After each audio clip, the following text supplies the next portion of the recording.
Hola, profe, espero estés bien. Este es mi informe de lectura 3 para Neuro. Y la verdad es que fue una lectura bastante pesada, pero muy interesante porque tenía muchísimos detalles. Creo que me emboté un poquito porque era demasiada información, pero realmente son cosas con las que yo, no sé, tal vez a uno le pasan por la cabeza, pero no le da suficiente importancia, tipo, no sé, qué tiene que ver eh, el miedo con la supervivencia. Y uno se queda como, híjole, en realidad todo lo que está diciendo esta lectura tiene mucha razón. Así que voy a empezar a resaltar mis ideas importantes y comentar un poquito al respecto de ellas. El primer capítulo hablaba del lóbulo prefrontal. Dice que el lóbulo prefrontal, la entidad humana, adquiere conceptos de existencialidad, individualidad y tempo-espacialidad, lo cual me parece sumamente interesante. Es lo que vengo comentando ahorita. Nosotros no pensamos exactamente dónde se origina cada cosa en nuestro cerebro, dónde se origina lo consciente, lo inconsciente, dónde están las emociones. La misma lectura lo dice, no existe un lugar específico donde pasen cada cosa, pero eh, en la funcionalidad del cerebro, pues todo se une como una misma tarea. Y eso me parece sumamente extraordinario.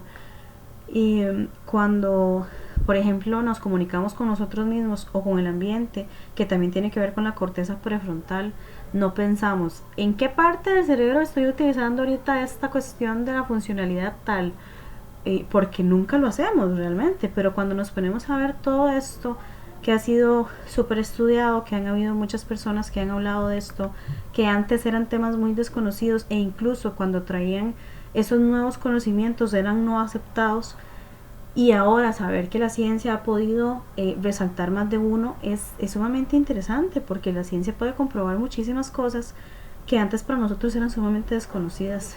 Y es muy útil, por lo menos para el psicólogo.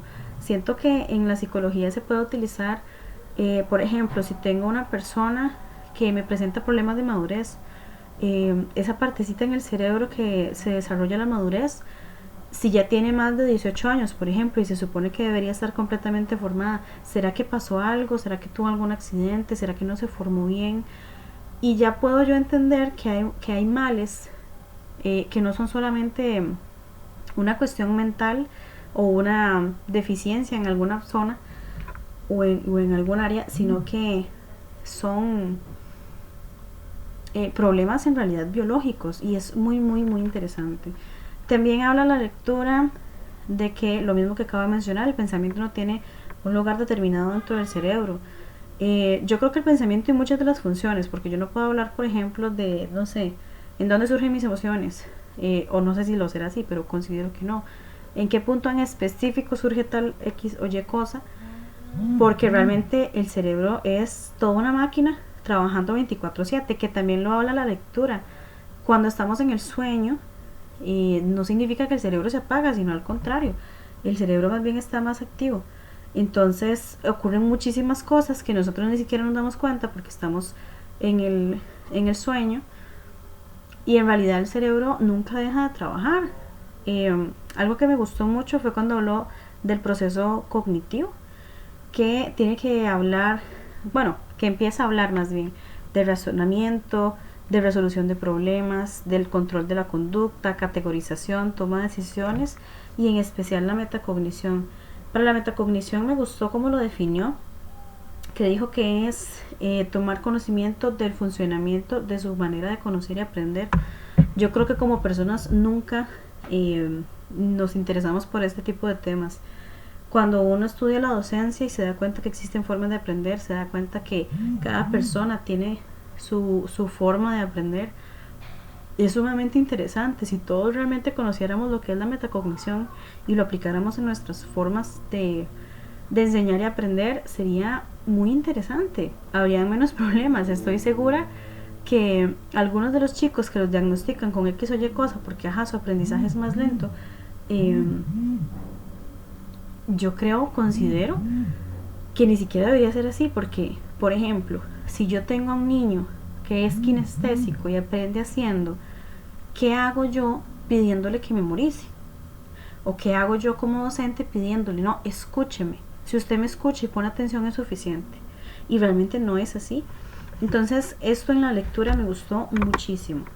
Después habla de que el hombre, esto es un pequeño extracto de un comentario de uno de los tantos científicos y me gustó muchísimo porque habla de la cuestión social. El hombre no nace siendo hombre, sino que se construye como tal en la cercanía de otros seres humanos.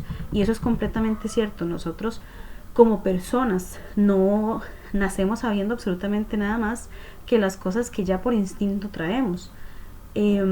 Tampoco considero que somos tablas rasas, ¿verdad?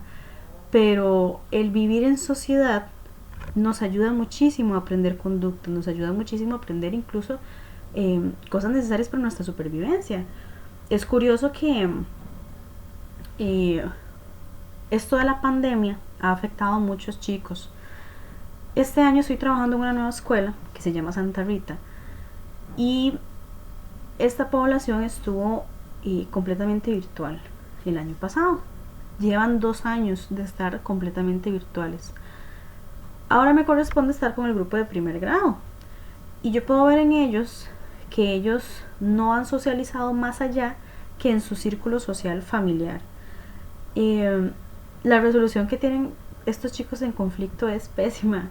No saben compartir, tienen muchas actitudes de niños más pequeños que su edad.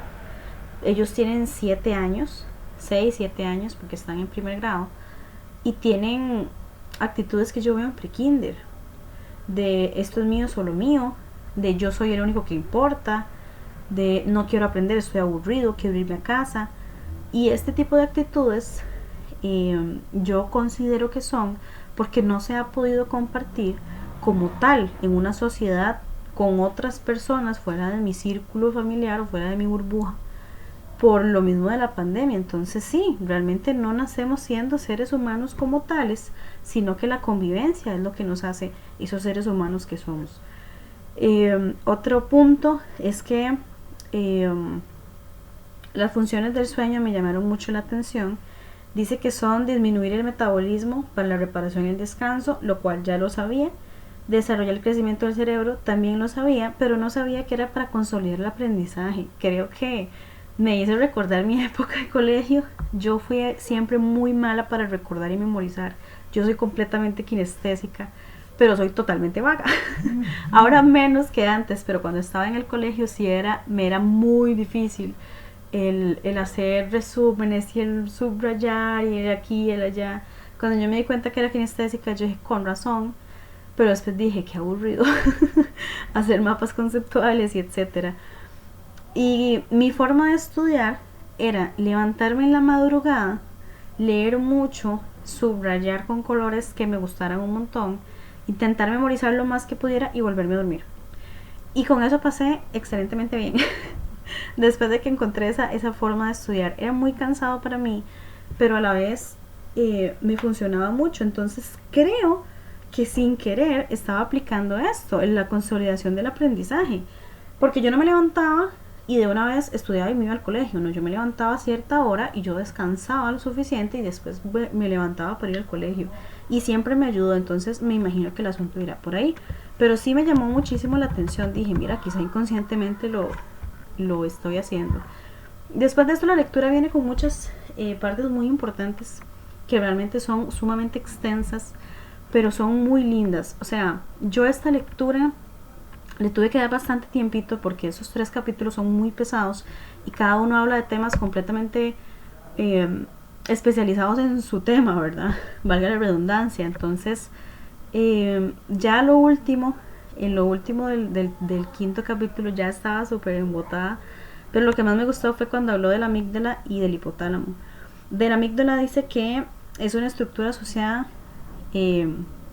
primariamente a la emoción del miedo y considerada el embudo en la percepción, y en la expresión del miedo y las emociones en general. Aquí es donde yo vuelvo con el mismo punto. Me habla de la amígdala y en dónde ocurren las emociones, pero también sabemos que el cerebro trabaja en conjunto. Entonces me surge la duda de si solamente ahí se dan las emociones o si en todas las partes del cerebro en conjunto con la amígdala se dan las emociones. Me gusta mucho porque esta parte de la lectura habla de la supervivencia y en estos tiempos la supervivencia es un tema muy diferente a lo que se podía hablar, por ejemplo, en el principio de la evolución de la sociedad, antes de dejar de ser nómadas, por ejemplo. El sentimiento del miedo, si uno se pone a pensar, ok, iban, cazaban, se iban del lugar, no tenían un lugar estable, etcétera. Sí, el miedo les ayudó, claramente. Pero si yo lo veo acá, en la sociedad actual, pues es lo mismo. Cuando yo acepté este nuevo trabajo, voy a contar algo que no es lo mejor de mi vida, pero es una historia que me gusta mucho. Yo acepto este nuevo trabajo y está en Alajuelita y yo vivo en San José Centro. Mi papá siempre ha sido un papá sumamente chineador y me ha tratado como una princesa. Yo casi nunca he tenido que coger bus. Este hombre me lleva, me trae, ¿verdad? Es súper chineador. Me tenía como en una burbujita, ¿verdad? Cuando yo logro casarme, bueno, cuando logro no, porque tampoco es como que me costara.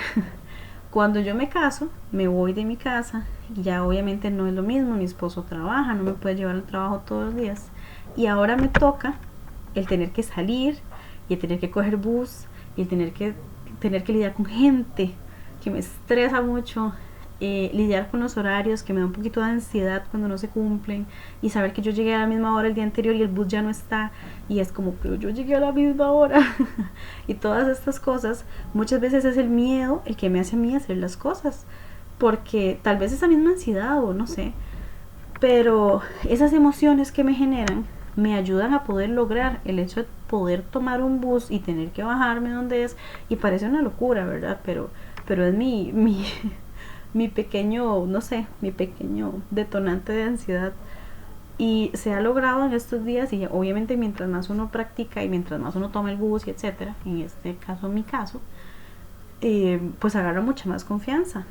Pero en ese primer momento, que era algo nuevo, que tenía que evolucionar en mí, pues fue estas expresiones del miedo o de la ansiedad o lo que fuera, las que me hicieron a mí llegar a ese punto de supervivencia. Entonces, con esto también relacioné un poquito la lectura. Y el último punto es la importancia funcional del hipotálamo en mantener la homeostasis del individuo, lo cual me llamó mucho la atención porque yo siempre pensé, y esto lo habla el punto, que es tanto interna como externa, es decir, de mi cuerpo como el ambiente en el que me desenvuelvo. Yo siempre pensé que era a mí mismo, mi equilibrio, no sé, hormonal, por poner un ejemplo. Pero realmente no, es mi equilibrio, yo como persona, yo como ser humano biológico, pero a la vez yo como ser humano en el ambiente. Y eso me llamó poderosamente la atención. Realmente son lecturas, como dije, muy pesadas, pero han sido muy buenas. He aprendido cosas y he recordado cosas también muy interesantes. Y en especial las he disfrutado mucho. A pesar de que son pesadas y etcétera, se disfrutan un montón. Entonces, este fue mi pequeño resumen. Espero haberme dado a entender y muchísimas gracias por la atención.